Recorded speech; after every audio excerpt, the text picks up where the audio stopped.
Summary: when 17-year-old Bella leaves Phoenix to live with her father in Forks, Washington, she meets an exquisitely handsome boy at school for whom she feels an overwhelming attraction and who she comes to realize is not wholly human. Preface: I'd never given much thought to how I would die, though I'd had reason enough in the last few months, but even if I had, I would not have imagined it like this. Never given much thought to how I would die, though I'd had reason enough in the last few months, but even if I had, I would not have imagined it like this. Stared without breathing across the long room, into the dark eyes of the hunter, and he looked pleasantly back at me. Surely it was a good way to die, in the place of someone else, someone I loved. Noble, even. That ought to count for something. I knew that if I'd never gone to Forks, I wouldn't be facing death now. But, terrified as I was, I couldn't bring myself to regret the decision. When life offers you a dream so far beyond any of your expectations, it's not reasonable to grieve when it comes to an end. The hunter smiled in a friendly way as he sauntered forward to kill me. Chapter 1. First sight. My mother drove me to the airport with the windows rolled down. It was 75 degrees in Phoenix, the sky a perfect, cloudless blue. I was wearing my favorite shirt, sleeveless, white eyelet lace. I was wearing it as a farewell gesture. My carry-on item was a parka.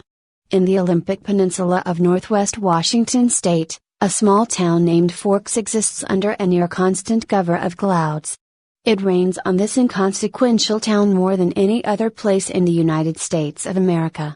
It was from this town and its gloomy, omnipresent shade that my mother escaped with me when I was only a few months old. It was in this town that I'd been compelled to spend a month every summer until I was 14. That was the year one finally put my foot down. These past 3 summers, my dad, Charlie, vacationed with me in California for 2 weeks instead. It was to Forks that I now exiled myself, an action that I took with great horror. I detested Forks. I loved Phoenix. I loved the sun and the blistering heat. I loved the vigorous, sprawling city. Bella, my mom said to me, the last of 1,000 times, before I got on the plane. You don't have to do this. My mom looks like me, except with short hair and laugh lines. I felt a spasm of panic as I stared at her wide, childlike eyes. How could I leave my loving, erratic, harebrained mother to fend for herself? Of course she had Phil now, so the bills would probably get paid, there would be food in the refrigerator, gas in her car, and someone to call when she got lost, but still. I want to go, I lied. I'd always been a bad liar, but I'd been saying this lie so frequently lately that it sounded almost convincing now. Tell Charlie I said hi. I will. I'll see you soon, she insisted. You can come home whenever you want, I'll come right back as soon as you need me. But I could see the sacrifice in her eyes behind the promise. Don't worry about me, I urged. It'll be great. I love you, Mom.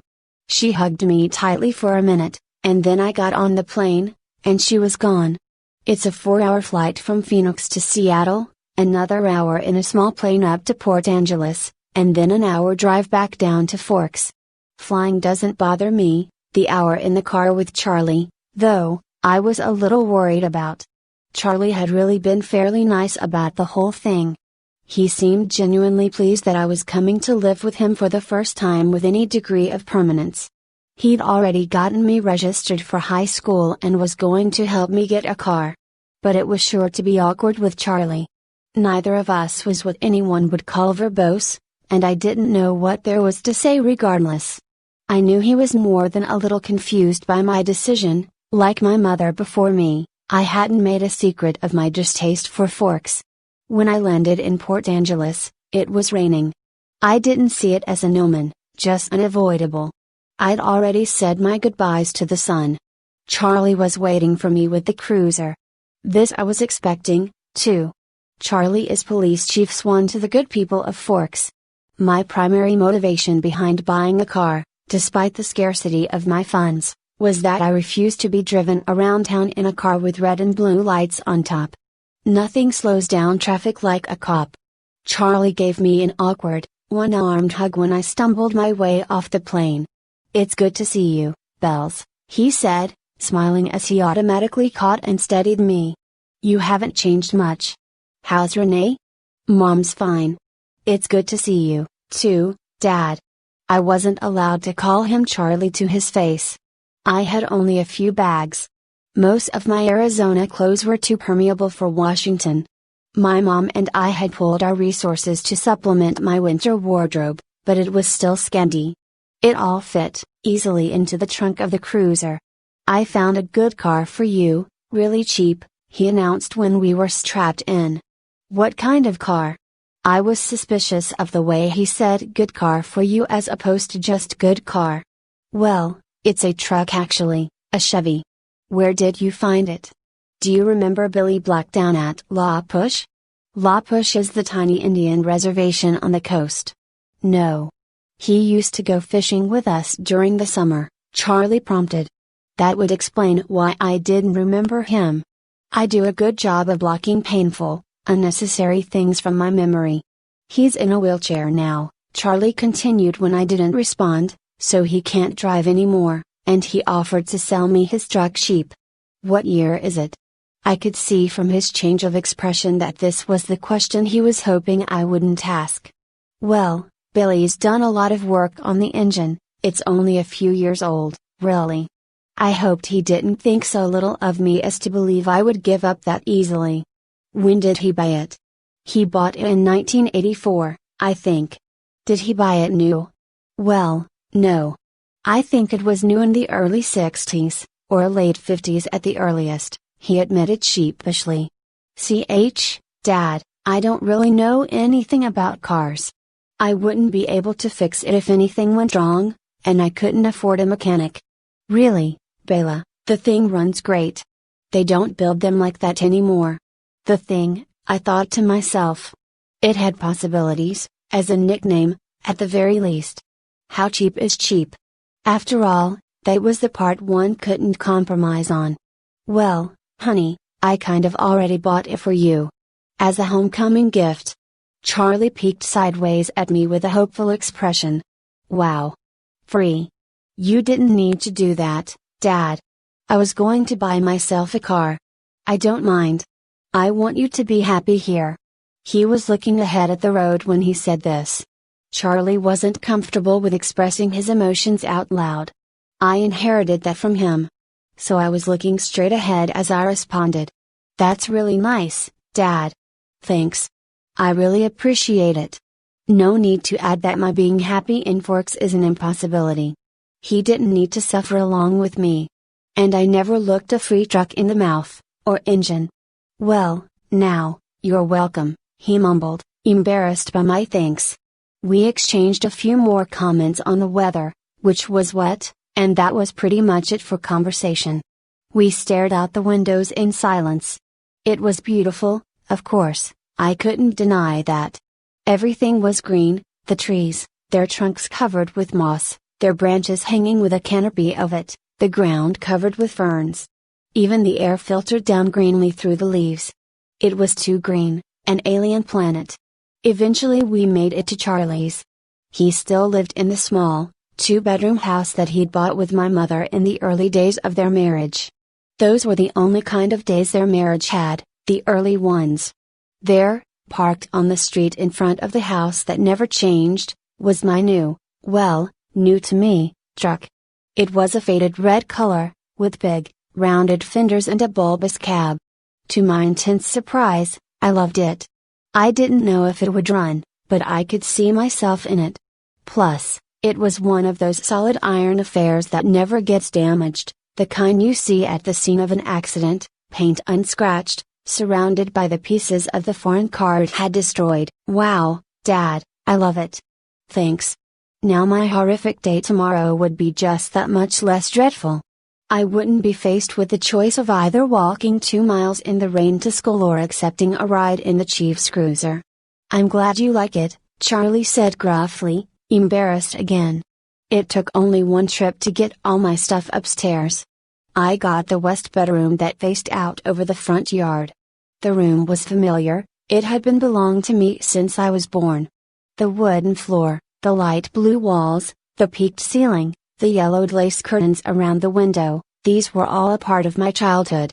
The only changes Charlie had ever made were switching the crib for a bed and adding a desk as I grew. The desk now held a second-hand computer, with a phone line for the modem stapled along the floor to the nearest phone jack. This was a stipulation from my mother, so that we could stay in touch easily. The rocking chair from my baby days was still in the corner.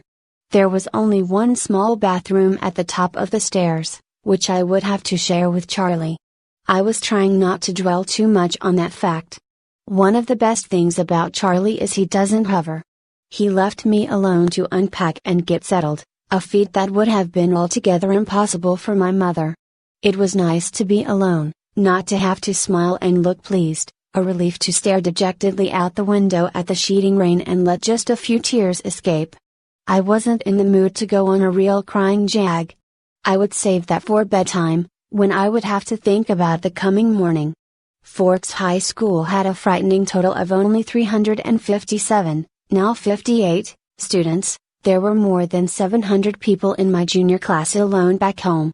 All of the kids here had grown up together, their grandparents had been toddlers together. I would be the new girl from the big city, a curiosity, a freak. Maybe, if I looked like a girl from Phoenix should, I could work this to my advantage. But physically, I'd never fit in anywhere. I should be tan, sporty, blonde, a volleyball player, or a cheerleader, perhaps, all the things that go with living in the Valley of the Sun. Instead, I was ivory-skinned, without even the excuse of blue eyes or red hair, despite the constant sunshine. I had always been slender, but soft somehow. Obviously not an athlete, I didn't have the necessary hand-eye coordination to play sports without humiliating myself, and harming both myself and anyone else who stood too close. When I finished putting my clothes in the old pine dresser, I took my bag of bathroom necessities and went to the communal bathroom to clean myself up after the day of travel. I looked at my face in the mirror as I brushed through my tangled, damp hair. Maybe it was the light, but already I looked sallower, unhealthy. My skin could be pretty, it was very clear, almost translucent looking, but it all depended on color. I had no color here. Facing my pallid reflection in the mirror, I was forced to admit that I was lying to myself. It wasn't just physically that I'd never fit in. And if I couldn't find a niche in a school with 3,000 people, what were my chances here? I didn't relate well to people my age. Maybe the truth was that I didn't relate well to people, period. Even my mother, who I was closer to than anyone else on the planet, was never in harmony with me, never on exactly the same page. Sometimes I wondered if I was seeing the same things through my eyes that the rest of the world was seeing through theirs. Maybe there was a glitch in my brain. But the cause didn't matter. All that mattered was the effect. And tomorrow would be just the beginning. I didn't sleep well that night, even after I was done crying. The constant whooshing of the rain and wind across the roof wouldn't fade into the background. I pulled the faded old quilt over my head, and later added the pillow, too. But I couldn't fall asleep until after midnight, when the rain finally settled into a quieter drizzle. Thick fog was all I could see out my window in the morning, and I could feel the claustrophobia creeping up on me. You could never see the sky here, it was like a cage. Breakfast with Charlie was a quiet event. He wished me good luck at school. I thanked him, knowing his hope was wasted. Good luck tended to avoid me. Charlie left first, off to the police station that was his wife and family. After he left, I sat at the old square oak table in one of the 3 unmatching chairs and examined his small kitchen, with its dark paneled walls, bright yellow cabinets, and white linoleum floor. Nothing was changed. My mother had painted the cabinets 18 years ago in an attempt to bring some sunshine into the house. Over the small fireplace in the adjoining handkerchief-sized family room was a row of pictures. First a wedding picture of Charlie and my mom in Las Vegas, then one of the 3 of us in the hospital after I was born, taken by a helpful nurse, followed by the procession of my school pictures up to last year's. Those were embarrassing to look at. I would have to see what I could do to get Charlie to put them somewhere else, at least while I was living here. It was impossible, being in this house, not to realize that Charlie had never gotten over my mom. It made me uncomfortable. I didn't want to be too early to school, but I couldn't stay in the house anymore. I donned my jacket, which had the feel of a biohazard suit, and headed out into the rain. It was just drizzling still, not enough to soak me through immediately as I reached for the house key that was always hidden under the eaves by the door, and locked up. The sloshing of my new waterproof boots was unnerving. I missed the normal crunch of gravel as I walked. I couldn't pause and admire my truck again as I wanted. I was in a hurry to get out of the misty wet that swirled around my head and clung to my hair under my hood. Inside the truck, it was nice and dry.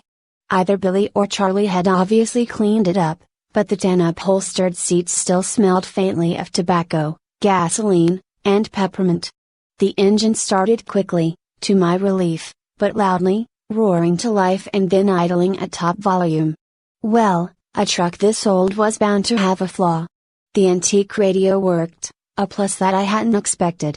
Finding the school wasn't difficult, though I'd never been there before. The school was, like most other things, just off the highway. It was not obvious that it was a school, only the sign, which declared it to be the Forks High School, made me stop. It looked like a collection of matching houses, built with maroon-colored bricks. There were so many trees and shrubs I couldn't see its size at first. Where was the feel of the institution? I wondered nostalgically. Where were the chain-link fences, the metal detectors? I parked in front of the first building, which had a small sign over the door reading front office. No one else was parked there, so I was sure it was off limits, but I decided I would get directions inside instead of circling around in the rain like an idiot.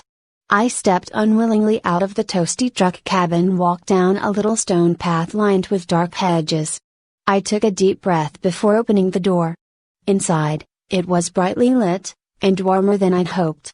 The office was small, a little waiting area with padded folding chairs, orange-flecked commercial carpet, notices and awards cluttering the walls, a big clock ticking loudly. Plants grew everywhere in large plastic pots. As if there wasn't enough greenery outside, the room was cut in half by a long counter, cluttered with wire baskets full of papers and brightly colored flyers taped to its front.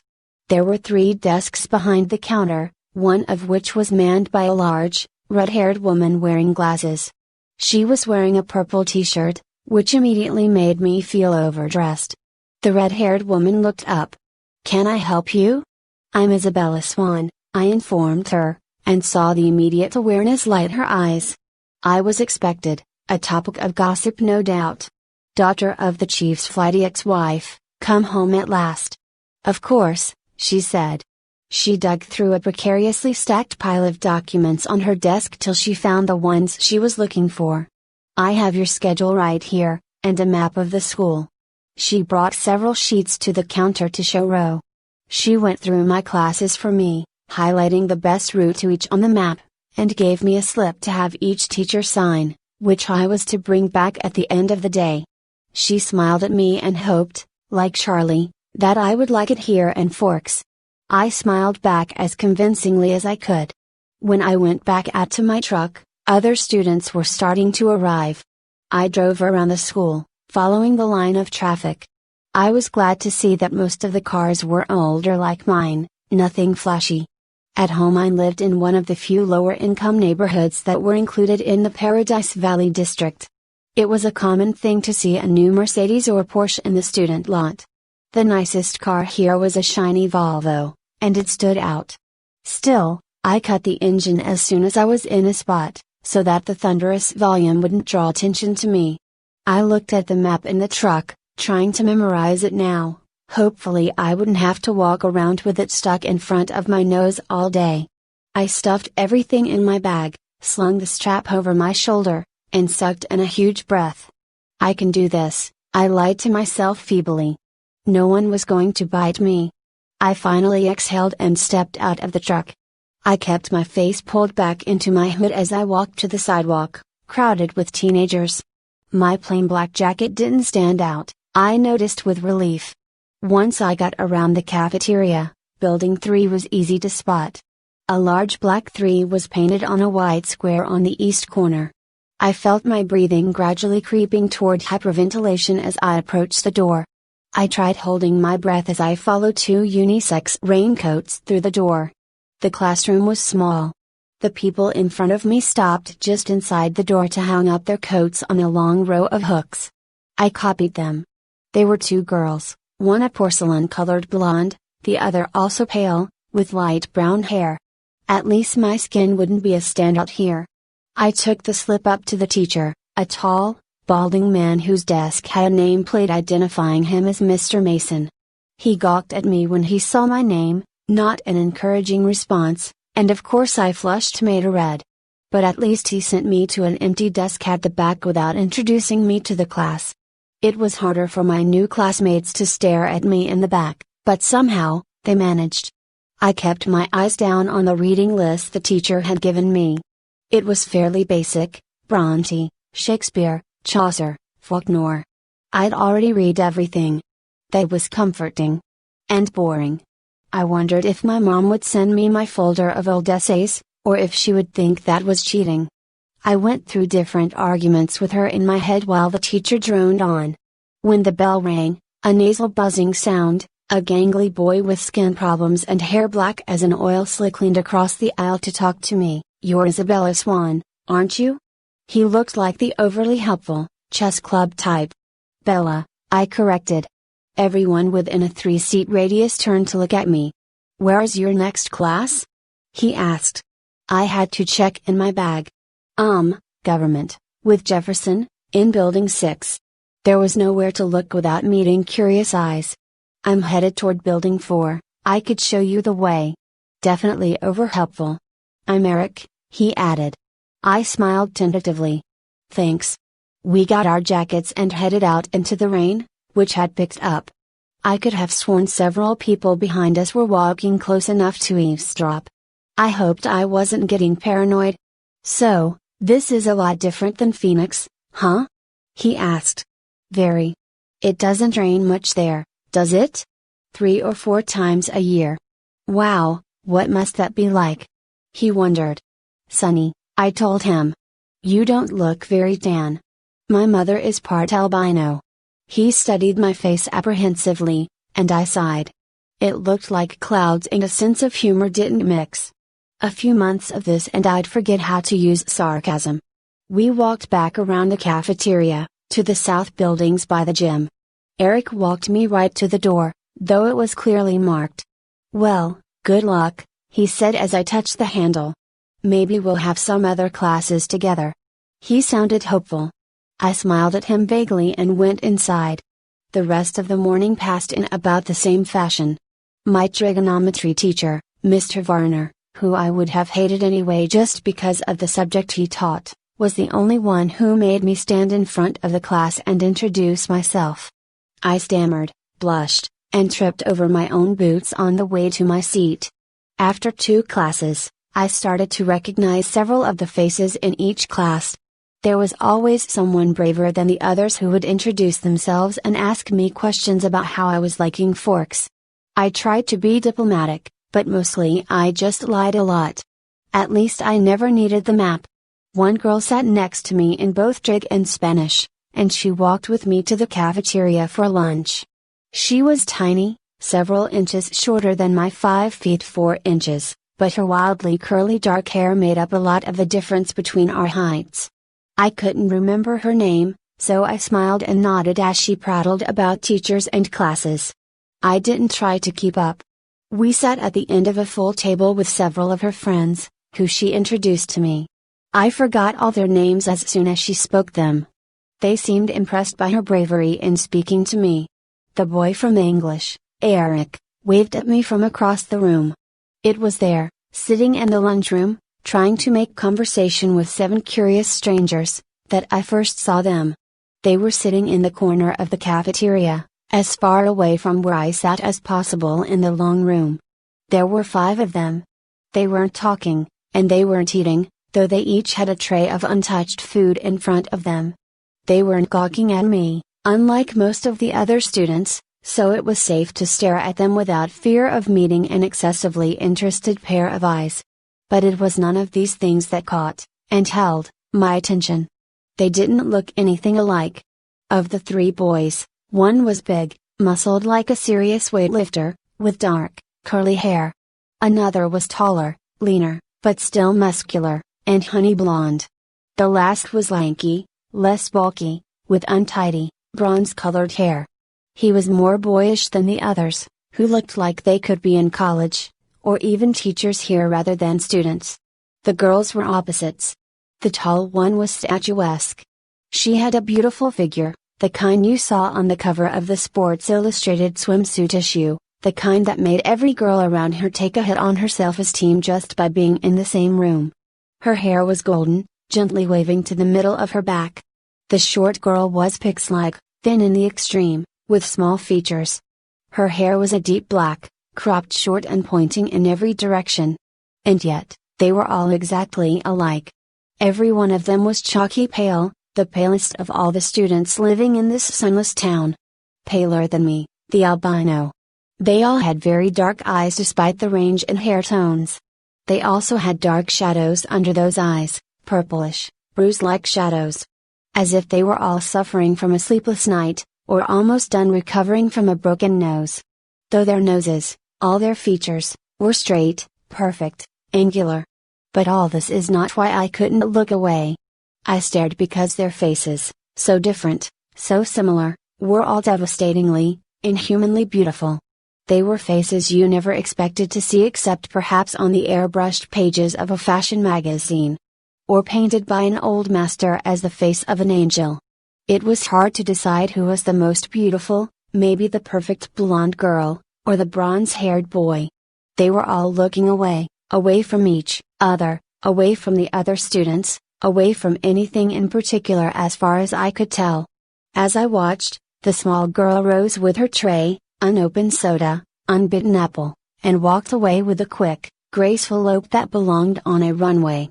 I watched, amazed at her lithe dancer's step, till she dumped her tray and glided through the back door, faster than I would have thought possible. My eyes darted back to the others, who sat unchanging. "Who are they?" I asked the girl from my Spanish class, whose name I'd forgotten. As she looked up to see who I meant, though already knowing, probably, from my tone, suddenly he looked at her, the thinner one, the boyish one, the youngest, perhaps. He looked at my neighbor for just a fraction of a second, and then his dark eyes flickered to mine. He looked away quickly, more quickly than I could, though in a flush of embarrassment I dropped my eyes at once. In that brief flash of a glance, his face held nothing of interest. It was as if she had called his name, and he'd looked up in a voluntary response, already having decided not to answer. My neighbor giggled in embarrassment, looking at the table like I did. "That's Edward and Emmett Cullen, and Rosalie and Jasper Hale." The one who left was Alice Cullen. They all lived together with Dr. Cullen and his wife. She said this under her breath. I glanced sideways at the beautiful boy, who was looking at his tray now, picking a bagel to pieces with long, pale fingers. His mouth was moving very quickly, his perfect lips barely opening. The other three still looked away, and yet I felt he was speaking quietly to them. Strange, unpopular names, I thought. The kinds of names grandparents had. But maybe that was in vogue here, small town names? I finally remembered that my neighbor was called Jessica, a perfectly common name. There were 2 girls named Jessica in my history class back home. They are very nice looking. I struggled with the conspicuous understatement. Yes. Jessica agreed with another giggle. They're all together though, Emmett and Rosalie, and Jasper and Alice, I mean. And they live together. Her voice held all the shock and condemnation of the small town, I thought critically. But, if I was being honest, I had to admit that even in Phoenix, it would cause gossip. "Which ones are the Cullens?" I asked. "They don't look related." "Oh, they're not. Dr. Cullen is really young, in his 20s or early 30s. They're all adopted. The Hales are brother and sister, twins, the Blondes, and they're foster children. They look a little old for foster children. They are now, Jasper and Rosalie are both 18, but they've been with Mrs. Cullen since they were 8. She's their aunt or something like that. That's really kind of nice, for them to take care of all those kids like that, when they're so young and everything. I guess so, Jessica admitted reluctantly, and I got the impression that she didn't like the doctor and his wife for some reason. With the glances she was throwing at their adopted children, I would presume the reason was jealousy. I think that Mrs. Cullen can't have any kids, though, she added, as if that lessened their kindness.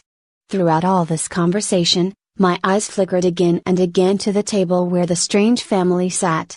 They continued to look at the walls and not eat. Have they always lived in Forks? I asked.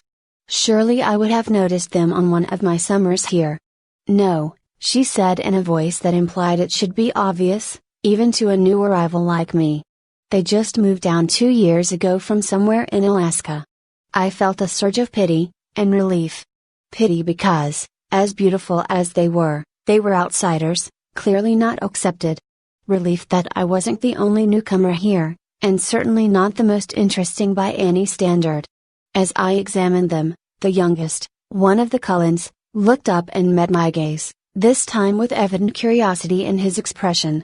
As I looked swiftly away, it seemed to me that his glance held some kind of unmet expectation. Which one is the boy with the reddish-brown hair? I asked. I peeked at him from the corner of my eye, and he was still staring at me, but not gawking like the other students had today. He had a slightly frustrated expression. I looked down again. That's Edward.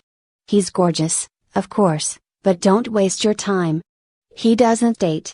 Apparently none of the girls here are good looking enough for him. She sniffed, a clear case of sour grapes. I wondered when he turned her down. I bit my lip to hide my smile. Then I glanced at him again. His face was turned away, but I thought his cheek appeared lifted, as if he were smiling, too. After a few more minutes, the 4 of them left the table together. They all were noticeably graceful, even the big, brawny one. It was unsettling to watch. The one named Edward didn't look at me again. I sat at the table with Jessica and her friends longer than I would have if I'd been sitting alone. I was anxious not to be late for class on my first day. One of my new acquaintances, who considerately reminded me that her name was Angela, had biology 2 with me the next hour. We walked to class together in silence. She was shy, too. When we entered the classroom, Angela went to sit at a black-topped lab table exactly like the ones I was used to. She already had a neighbor. In fact, all the tables were filled but one. Next to the center aisle, I recognized Edward Cullen by his unusual hair, sitting next to that single open seat. As I walked down the aisle to introduce myself to the teacher and get my slip signed, I was watching him surreptitiously. Just as I passed, he suddenly went rigid in his seat. He stared at me again, meeting my eyes with the strangest expression on his face. It was hostile, furious. I looked away quickly, shocked, going red again. I stumbled over a book in the walkway and had to catch myself on the edge of a table. The girl sitting there giggled. I'd noticed that his eyes were black, coal black. Mr. Banner signed my slip and handed me a book with no nonsense about introductions. I could tell we were going to get along. Of course, he had no choice but to send me to the one open seat in the middle of the room. I kept my eyes down as I went to sit by him, bewildered by the antagonistic stare he'd given me. I didn't look up as I set my book on the table and took my seat, but I saw his posture change from the corner of my eye. He was leaning away from me, sitting on the extreme edge of his chair and averting his face like he smelled something bad. Inconspicuously, I sniffed my hair. It smelled like strawberries, the scent of my favorite shampoo. It seemed an innocent enough odor. I let my hair fall over my right shoulder, making a dark curtain between us, and tried to pay attention to the teacher. Unfortunately, the lecture was on cellular anatomy, something I'd already studied. I took notes carefully anyway, always looking down. I couldn't stop myself from peeking occasionally through the screen of my hair at the strange boy next to me. During the whole class, he never relaxed his stiff position on the edge of his chair, sitting as far from me as possible. I could see his hand on his left leg was clenched into a fist, tendon standing out under his pale skin. This, too, he never relaxed.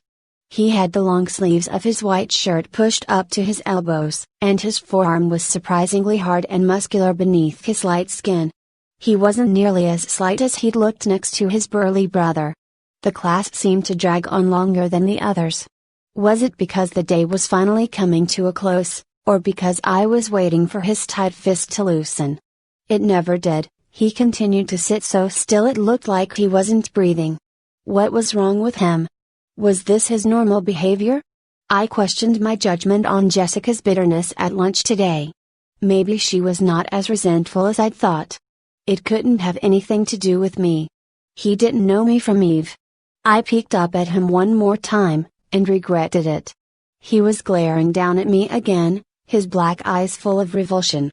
As I flinched away from him, shrinking against my chair, the phrase "if looks could kill" suddenly ran through my mind. At that moment, the bell rang loudly, making me jump, and Edward Cullen was out of his seat. Fluidly he rose. He was much taller than I'd thought, his back to me, and he was at the door before anyone else was out of their seat. I sat frozen in my seat, staring blankly after him. He was so mean. It wasn't fair. I began gathering up my things slowly, trying to block the anger that filled me, for fear my eyes would tear up. For some reason, my temper was hardwired to my tear ducts. I usually cried when I was angry, a humiliating tendency. "Aren't you Isabella Swan?" a male voice asked. I looked up to see a cute, baby-faced boy, his pale blonde hair carefully gelled into orderly spikes, smiling at me in a friendly way. He obviously didn't think I smelled bad. "Bella," I corrected him, with a smile. "I'm Mike." "Hi, Mike. Do you need any help finding your next class?" "I'm headed to the gym, actually. I think I can find it." "That's my next class, too." He seemed thrilled, though it wasn't that big of a coincidence in a school this small. We walked to class together. He was a chatterer. He supplied most of the conversation, which made it easy for me. He'd lived in California till he was 10, so he knew how I felt about the sun. It turned out he was in my English class also. He was the nicest person I'd met today. But as we were entering the gym, he asked, "So, did you stab Edward Cullen with a pencil or what?" I've never seen him act like that. I cringed. So I wasn't the only one who had noticed. And, apparently, that wasn't Edward Cullen's usual behavior. I decided to play dumb. "Was that the boy I sat next to in biology?" I asked heartlessly. "Yes," he said. "He looked like he was in pain or something." "I don't know," I responded. I never spoke to him. A weird guy. Mike lingered by me instead of heading to the dressing room.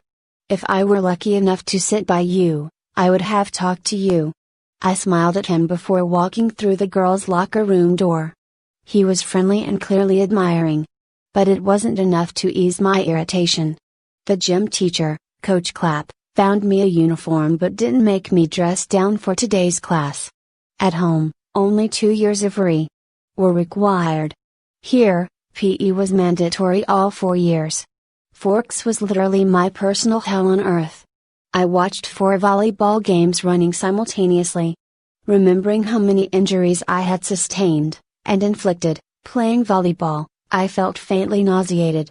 The final bell rang at last. I walked slowly to the office to return my paperwork. The rain had drifted away, but the wind was strong, and colder. I wrapped my arms around myself. When I walked into the warm office, I almost turned around and walked back out.